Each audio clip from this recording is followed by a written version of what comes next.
حي على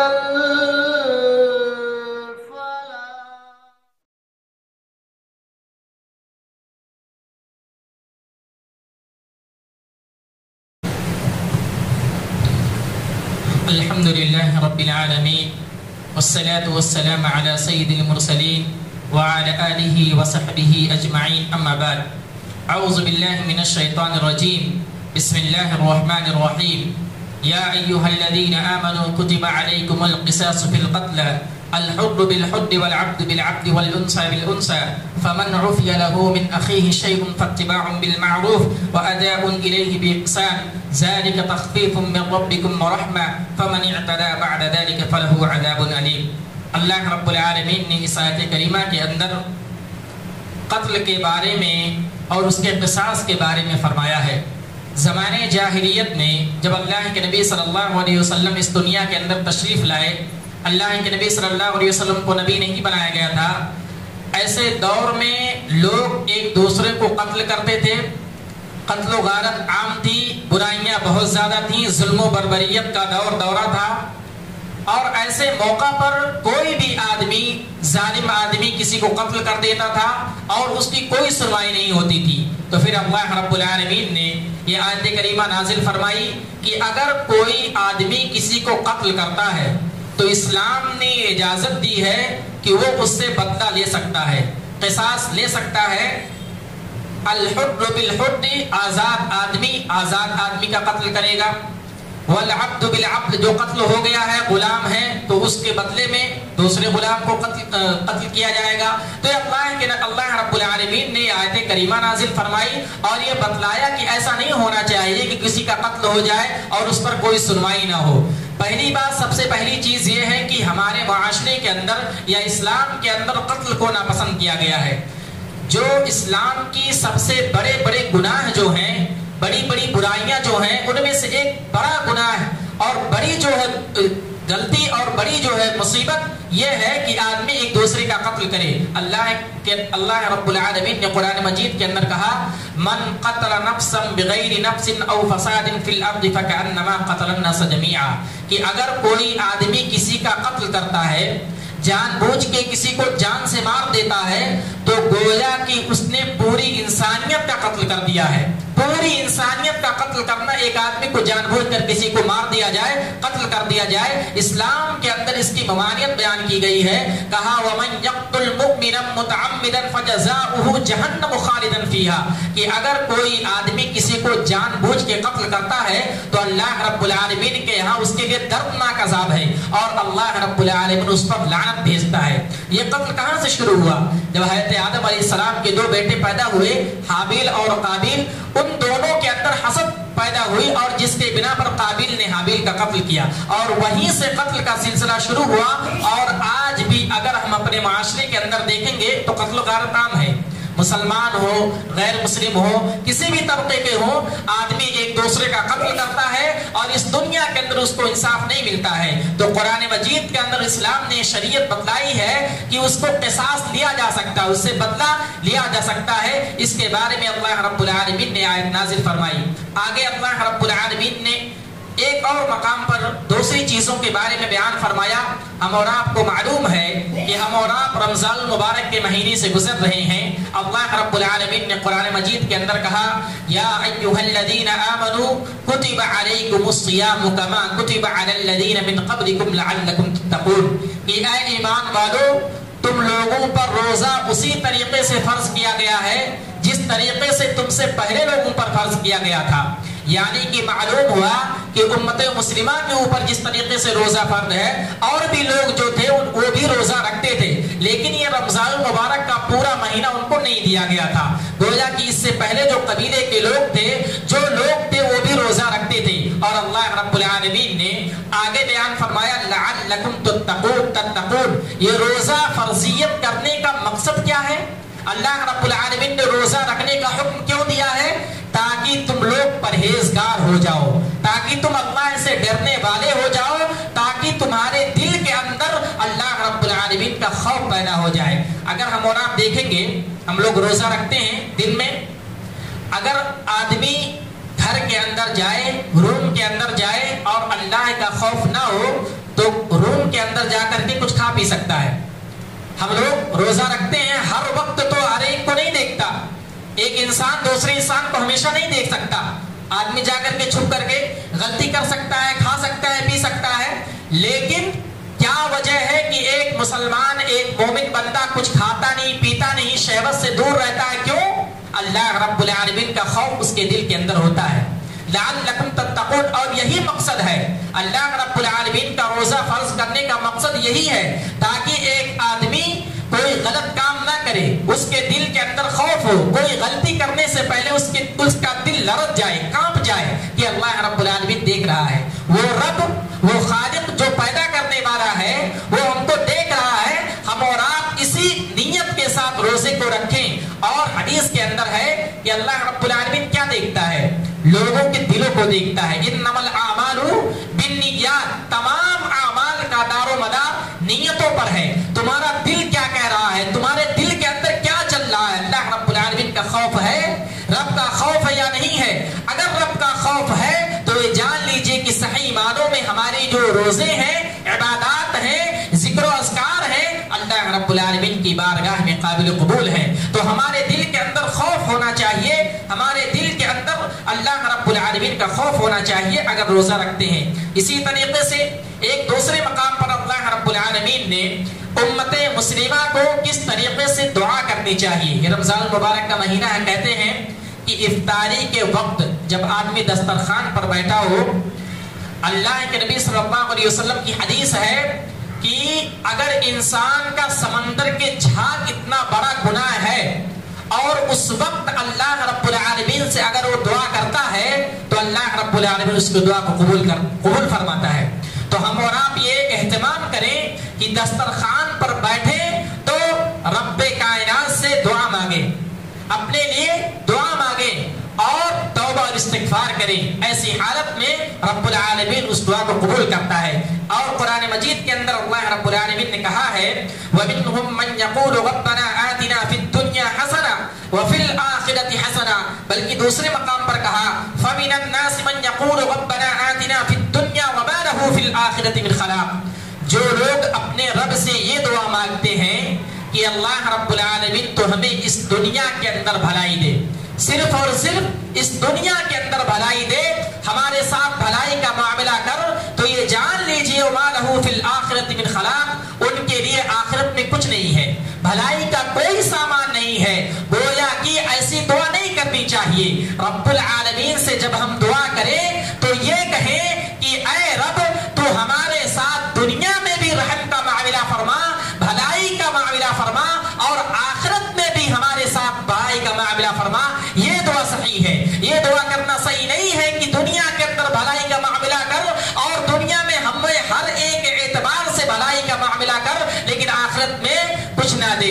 یہ دعا صحیح نہیں ہے. بلکہ آگے اللہ رب العالمین نے کہا وَمِنْهُمْ مَنْ يَقُولُ رَبَّنَا آتِنَا فِي الدُّنْيَا حَسَنَةً وَفِي الْآخِرَةِ حَسَنَةً وَفِي الْآخِرَةِ حَسَنَةً وَقِنَا عَذَابَ النَّارِ. کہ صحیح معنوں میں مومنین وہ ہیں اور صحیح معنوں میں دعا یہ ہے کہ آدمی یہ کہے کہ اللہ رب العالمین تو ہمیں دنیا میں بھی بھلائی پہنچا اور آخرت میں بھی بھلائی پہنچا. وَقِنَا عَذَابَ النَّارِ، اور عذاب نار جو ہے جہنم کے آگ سے ہمیں محفوظ رکھ. یہی صحیح معنوں میں دعا ہے.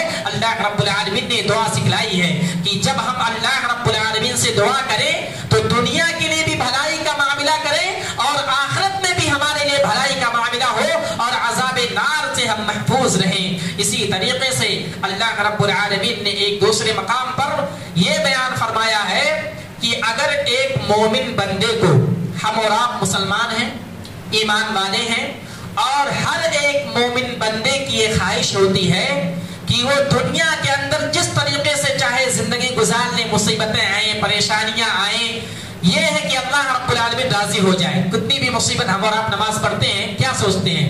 نماز پڑھیں، یہ ہماری نماز، یہ ہماری عبادتیں اللہ رب العالمین قبول کر لیں. یہی ہوتی ہے. ہر ایک بندے کی یہ خواہش ہوتی ہے کہ یہ ہمارے لیے ذخیرہ آخرت ہو. آخرت میں جب ہمارا حساب کتاب ہو تب یہی ہمارے نیک اعمال کام آئیں. ہر ایک مومن بندے کی یہ خواہش ہوتی ہے. تو اور ایک خواہش یہ ہوتی ہے کہ دنیا کے اندر زندگی گزار لیں کسی طریقے سے، آخرت میں جب رب العالمین سے ہمارا سابقہ ہو اور جب ہمارا حساب و کتاب ہو اور جب اس کا رزلٹ آئے، جب اس کا نتیجہ آئے، تو کیا ہو کہ رب العالمین ہمیں جنت میں داخل کر دے۔ ہر ایک مومن کی، بندے کی یہ خواہش ہوتی ہے۔ ہم اور آپ روپیہ پیسہ خرچ کرتے ہیں، راتوں رات جاگتے ہیں، اللہ کی عبادت کرتے ہیں، سجدہ کرتے ہیں، روزے کا اہتمام کرتے ہیں، قرآن کی تلاوت کرتے ہیں۔ دل کے اندر کیا خواہش ہوتی ہے کہ جب ہمارا خاتمہ ہو جائے اور ہم عذاب قبر سے محفوظ ہو جائیں، جب ہمارا حساب و کتاب ہو جائے تو ہمارا نام اعمال داہنے ہاتھ میں ملے اور ہمارا جو رزلٹ ہو، نتیجہ ہو، وہ جنت الفردوس میں اللہ رب العالمین ہمیں اعلیٰ سے اعلیٰ مقام حاصل کرے، اعلیٰ سے اعلیٰ مقام ہمیں دے۔ اللہ کے نبی صلی اللہ علیہ وسلم کے بارے میں آتا ہے کہ اللہ رب العالمین نے کہا ام حسبتم ان تدخلوا الجنہ، کیا تم یہ گمان کرتے ہو کہ تم جنت یوں ہی پا جاؤ گے؟ نہیں، اتنا آسان نہیں ہے۔ جنت کا حاصل کرنا اتنا بھی آسان نہیں ہے۔ وَلَمَّا يَأْتِكُمْ مَثَلُ الَّذِينَ خَلَوْا مِنْ قَبْلِكُمْ، تم سے پہلی جو قومیں گزری ہیں ان لوگوں نے بہت ساری مصیبتوں کا سامنا کیا ہے، بہت ساری پریشانیوں کا سامنا کیا ہے، اور تم بھی ان پریشانیوں کا سامنا کرو گے۔ اگر اس دنیا کے اندر تم مومنین ہو، ایمان والے ہو، تو تم کو آزمایا جائے گا، اللہ رب العالمین تم کو آزمائے گا اور تم کو اس آزمائش میں صبر کا معاملہ کرنا ہوگا، صبر سے کام لینا ہوگا، تب اللہ رب العالمین تم کو جنت میں داخل کرے گا۔ مَسَّتْهُمُ الْبَأْسَاءُ، جو پہلے کی قوم تھی ان لوگوں کے بارے میں بتایا جا رہا ہے، مَسَّتْهُمُ الْبَأْسَاءُ وَالضَّرَّاءُ وَزُلْزِلُوا حَتَّى يَقُولَ الرَّسُولُ وَالَّذِينَ آمَنُوا مَعَهُ مَتَىٰ نَصْرُ اللَّهِ، کہ ان لوگوں کو مصیبتیں جو ہے جھیلنی پڑی، ان لوگوں کے پاس مصیبتیں آئیں، پریشانیاں آئیں، ان لوگوں کو بیماریوں نے گھیرا، وَزُلْزِلُوا، یہاں تک کہ پہلے کی جو قوم تھی ان لوگوں کو جو ہے جھنجھوڑ دیا گیا، حتیٰ یقول الرسول، اور اس زمانے کے جو رسول تھے، جو اللہ کے رسول تھے، وہ لوگ بھی پریشان ہو گئے اور کہا والذین آمنوا معه متى نصر اللہ، ان کے رسول اور رسول پر ایمان لانے والوں نے کیا کہا؟ بے ساختہ کہہ دیا کہ اللہ کی مدد کب آئے گی۔ اتنی پریشانیاں ہم اور آپ کے اوپر ہیں کہ اللہ کی مصیبت، اللہ کی نصرت، اللہ کی مدد کب آئے گی؟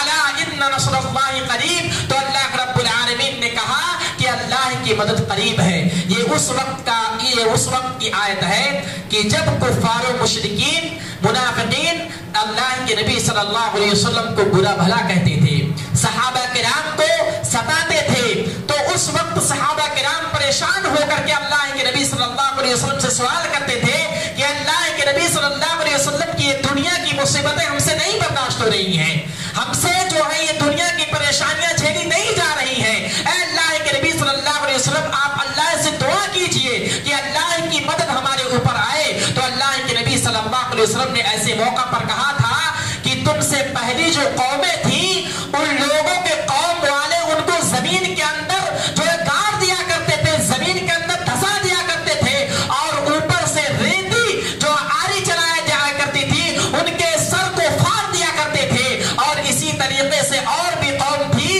حضرت خباب بن عرط رضی اللہ تعالیٰ عنہ کے بارے میں آتا ہے کہ ان کو ننگی پیٹ کر کے انگارے پر لٹا دیا جاتا تھا، لیکن وہ لوگ اف تک نہیں کہتے تھے، وہ لوگ اللہ کو ماننے والے تھے اور ان کا ایمان بہت زیادہ مضبوط تھا۔ تو ہم اور آپ اس آیت سے اندازہ لگائیں کہ جنت اتنا آسان نہیں ہے۔ ہم اور آپ تو آسانی سے زندگی گزار رہے ہیں، ہم اور آپ صحیح طریقے سے نماز کی پابندی کر لے جا رہے ہیں، قرآن کی تلاوت کرنا چاہیں قرآن کی تلاوت کر لے جا رہے ہیں، ذکر و اذکار کر لے جا رہے ہیں، روزے کا اہتمام کر لے جا رہے ہیں، لیکن جو صحابہ کرام تھے اور اس سے پہلے کی جو قوم تھی بہت ساری پریشانیاں ہوئیں، عبادت کرنا چاہتے تھے نہیں کر سکتے تھے۔ اب اور آپ کو معلوم ہے صحابہ کرام کو اتنا زیادہ پریشان کیا گیا کہ وہ لوگ مجبور ہو گئے، مکہ سے ہجرت کر کے مدینہ گئے، گھر کو چھوڑ دیا۔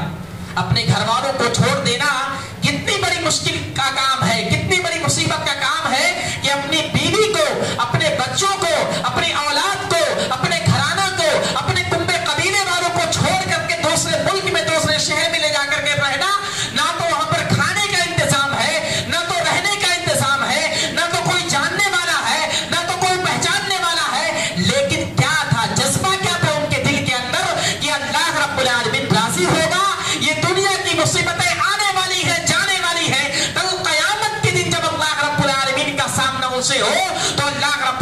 سے راضی ہو جائے اور اللہ رب العالمین ان کو جنت میں داخل کر دے.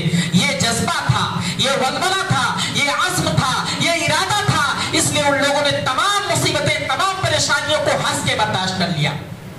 یہ صحابہ کرام کا ایمان تھا. اس لیے ہم اور آپ بھی اس دنیا کے اندر اگر کوئی پریشانی آئے, مصیبت آئے, تو ہم پریشان نہ ہو جائیں, بلکہ صبر سے کام لیں اور یہ سوچیں کہ دنیا کی مصیبتیں آنے والی ہیں, جانے والی ہیں. کل قیامت کے دن ہمارا جب حساب و کتاب ہوگا تو ہم اللہ رب العالمین کی بارگاہ میں سرخ روح ہوں گے.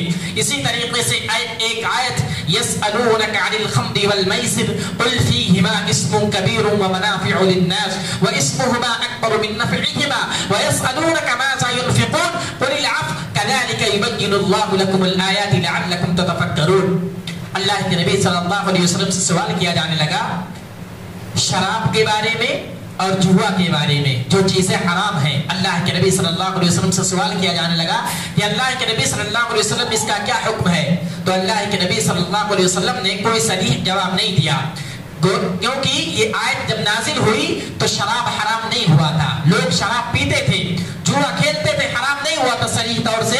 پھر اللہ رب العالمین نے آیت نازل فرمائی انما الخمر والمیسر والانصاب والازلام رجس من عمل الشیطان فاجتنبوه لعلکم تفلحون. کہ یہ جو جوا ہے, یہ شراب ہے, یہ فال نکالنا ہے, یہ تمام چیزیں حرام ہیں. آگے کہا گیا والخمر والمیسر والانصاب والازلام رجس من عمل الشیطان. یہ جو اعمال ہیں یہ لجس ہیں, گندگی ہیں, گندی چیزیں ہیں.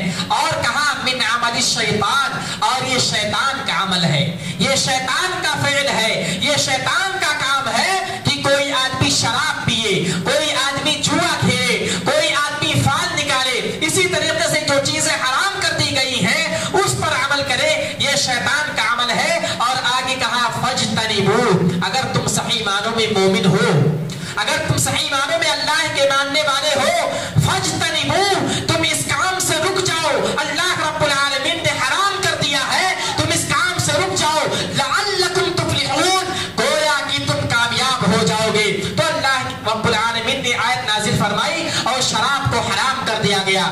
میں یہیں پر ایک بات اور بتاتا چلوں کہ شراب تو کلی طور سے حرام ہے, لیکن اللہ کے نبی صلی اللہ علیہ وسلم کی حدیث ہے کل مسکر حرام, ہر نشاور چیز حرام ہے. آج ہمارے معاشرے میں دیکھا جاتا ہے کہ لوگ بیڑی, سگریٹ, تمباکو, گٹکا یہ چیزیں کھاتے ہیں اور یہ کہتے ہیں کہ اس میں اتنا نشہ نہیں ہوتا ہے کہ آدمی پاگل ہو جائے, اس کا دماغ کام کرنا بند ہو جائے. اللہ کے نبی صلی اللہ علیہ وسلم کی ایک دوسری حدیث ہے ما اسکر کثیرہ فقلیلہ حرام, کہ جس چیز کے زیادہ استعمال کرنے سے آدمی پر خمار چھا جاتا ہے, آدمی ایک دم نشے میں مبتلا ہو جاتا ہے, اس کا کم استعمال کرنا بھی حرام ہے. تو اس حدیث کی روشنی میں یہ چیز عیاں ہو گئی کہ بیڑی, سگریٹ, تمباکو یہ ساری چیزیں اسلام میں حرام کر دی گئی ہیں. اس لیے اور اسلام کے اندر اس کو گندگی کہا گیا ہے. اور ہم اور آپ دیکھتے ہیں معاشرے کے اندر دیکھیں گے کتنے ایسے لوگ ہیں جو اس بیماری میں مبتلا ہو کر کے, شراب پی کر کے, گٹکا کھا کر کے, تمباکو کھا کر کے ان کو کینسر ہو جاتا ہے, اور کینسر کی بیماری میں مبتلا ہو کر کے وہ اپنے جان کو کھو بیٹھتے ہیں. جبکہ قرآن مجید کے اندر کیا کہا گیا وَلَا تُلْقُوا بِأَيْدِيكُمْ إِلَى التَّهْلُكَةِ, تم اپنے نفس کو جان بوجھ کر ہلاکت میں مت ڈالو. ہم اور آپ کو معلوم ہے کہ یہ تمباکو کھانے سے ہمارے لیے نقصان ہے, بیڑی پینے سے ہمارے لیے نقصان ہے, سگریٹ پینے سے ہمارے لیے نقصان ہے, اور جان بوجھ کر کے اس کا استعمال کرنا گویا کہ ہم اپنے نفس کو جان بوجھ کر ہلاکت میں ڈالتے ہیں. تو اس لیے جہاں شراب حرام ہے وہیں پر یہ تمام چیزیں نجس ہیں, حرام ہیں. ہم کو ان چیزوں سے بچنا چاہیے. اللہ رب العالمین ہمیں ان چیزوں سے بچنے کی توفیق عطا فرمائے. اور اسی طریقے سے اللہ رب العالمین نے ایک دوسرے مقام پر فرمایا ہے کہ اللہ رب العالمین نے بہت ساری چیزوں کے بارے میں فرمایا ہے. اور ایک آیت فرمائی کہ ایک جو کوئی اس دنیا کے اندر آیا ہے ہر ایک کو مرنا ہے, موت سے کسی کو چھٹکارا نہیں ہے. اور اللہ رب العالمین نے کہا الم تر الی الذین خرجوا من دیارہم وهم الوف حضر الموت فقال لهم اللہ موتوا ثم احیاهم ان اللہ لذو فضل علی الناس ولکن اکثر الناس لا یشکرون. ایک قبیلے کے بارے میں ہے کہ وہ لوگ موت سے ڈر کر کے اپنے گھر سے باہر بھاگ گئے, اپنے گھر سے نکل گئے اور ان کو یہ لگا ایک جنگ میں جانا تھا, لیکن وہ لوگ جنگ میں شریک نہ ہوئے. غالباً بنی اسرائیل کا واقعہ ہے, بنی اسرائیل کی کوئی قوم تھی اور ان لوگوں نے موت سے ڈر کر کے وہ اپنے گھر سے نکل گئے اور کہا کہ جنگ جو ہے ہم جنگ میں شریک نہیں ہوں گے. اللہ رب العالمین نے کہا الم تر الی الذین خرجوا من دیارہم وهم الوف حضر الموت, ہزاروں کی تعداد میں تھے, لوگ موت سے ڈر کر کے بھاگنے لگے, لیکن اس قوم کے جو نبی تھے انہوں نے اللہ رب العالمین سے دعا کی اور اللہ رب العالمین نے ان کو مار دیا. حضر الموت فقال لهم اللہ موتوا, پھر اللہ رب العالمین نے ان کو زندہ کیا اور کہا کہ اللہ کی قدرت ہے کہ جو اللہ رب العالمین نے تمہارے قسمت میں لکھ دیا ہے وہ تمہاری زندگی میں آئے گا. تم موت سے نہیں بچ سکتے ہو. کیا تم گمان کر رہے تھے کہ جنگ میں شریک نہ کر کے گھر سے باہر بھاگ جاؤ گے تو بچ جاؤ گے؟ اللہ رب العالمین نے ان کے اوپر موت کا غلبہ طاری کر دیا اور اللہ رب العالمین نے موت سے دوچار کیا. پھر جو اس قوم کے نبی تھے انہوں نے دعا کی, پھر اللہ رب العالمین نے انہیں زندہ کیا. ان اللہ لذو فضل علی الناس ولکن اکثر الناس لا یشکرون. اللہ رب العالمین جن پر فضل کرنا چاہتا ہے ان کو اوپر فضل کرتا ہے. تو اس میں یہ چیز پتا چلی کہ اللہ رب العالمین نے جو قسمت میں لکھ دیا ہے اس کو موت آنا ہے, کون سی حالت میں آئے گی ہم اور آپ کو معلوم نہیں ہے. اور دوسری چیز یہ پتا چلی کہ اللہ کی پناہ ہی ہے, ہم اور آپ کہیں بھاگ لیں لیکن اللہ رب العالمین کی پناہ میں ہم اور آپ کو جانا ہے. اور یہ کہ اللہ رب العالمین ہر چیز پر قادر ہے, ہر چیز پر قادر ہے, جو چاہتا ہے کر سکتا ہے, ہم اور آپ اس سے بھاگ نہیں سکتے ہیں. اور اسی طریقے سے طالوت اور جالوت کا واقعہ قرآن مجید کے اندر بیان کیا گیا ہے. اللہ رب العالمین نے بیان فرمایا کہ ألم تر إلى الملأ من بني إسرائيل من بعد موسى إذ قالوا لنبي له ابعث لنا ملكا نقاتل في سبيل الله. یہ غالباً بنی اسرائیل کا واقعہ ہے کہ حضرت موسیٰ علیہ السلام جب اس دنیا سے چلے گئے تو ان کے بعد ان کی قوم والے جو تھے وہ بت پرستی میں مگن ہو گئے. وہ اللہ کی فرما برداری کو چھوڑ دیا, بار بار گناہ کرتے رہے. پھر اللہ رب العالمین نے ان کے اوپر ظالموں کو مسلط کر دیا اور ان کو قتل و غارت کیا گیا, ان کو خوریزی کی گئی, ان کو مار دیا گیا, کچھ لوگوں کو قید کر لیا گیا. پھر اللہ رب العالمین نے ایک نبی بھیجا جن کا نام شمویل تھا, شمویل نام تھا. وہ آئے, لوگوں کو دعوت دی اور جو ہے لوگ ان کی باتوں کی طرف لبیک کہنے لگے. پھر ان لوگوں نے یہ ارادہ ظاہر کیا کہ ہم کافروں سے جو ہے جنگ کریں گے, لیکن اللہ رب العالمین نے کہا کہ تم لوگ پھر جو ہے گمنامیوں میں, گمراہیوں میں مبتلا ہو جاؤ گے, تم اپنی باتوں سے پھر جاؤ گے. پھر جو ہے ان لوگوں نے کہا, بہت زیادہ اصرار کیا, بہت زیادہ کہنے لگے. تو پھر ایک طالوت نامی شخص جو انہی کی قوم میں سے تھا, اللہ رب العالمین نے ان کے لیے بادشاہ مقرر کیا اور طالوت کو حکم دیا کہ تم جو ہے یہ ان لوگوں کے بادشاہ ہو. اور طالوت اور جالوت کا یہ واقعہ ہے. طالوت جو ہے بادشاہ بنا دیے گئے, لیکن جو ان کے ماننے والے تھے ان لوگوں نے کہا کہ یہ تو غریب آدمی ہے, یہ اس چیز کا حاکم نہیں ہو سکتا ہے, اس کے اندر یہ ملکہ نہیں ہے, یہ بادشاہت کی صلاحیت نہیں رکھتا ہے. لیکن اللہ رب العالمین کا حکم تھا, اس لیے طالوت بادشاہ بنا دیے گئے اور ان لوگوں کو حکم دیا گیا, ایک جنگ میں جا رہے تھے اور ان کو حکم دیا گیا کہ میں ایک نہر سے ہو کر کے گزروں گا, تم لوگ اس نہر کا پانی نہیں پینا.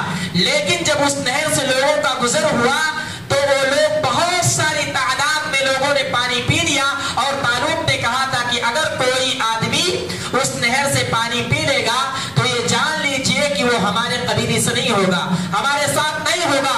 لیکن اکثر تعداد نے جو ہے پانی پی لیا اور جو کم لوگ بچے جن کی تعداد 313 تھی, جو جنگ بدر میں جو ہے شریک ہوئے تھے وہ 313 تھے. اور اس جنگ میں طالوت کے ساتھ جو لوگ تھے وہ 313 تھے. اور جن سے مقابلہ تھا وہ قوم کا نام جالوت تھا, جو اپنے قبیلے کا اور اپنے دور کا بہت بڑا جنگجو تھا.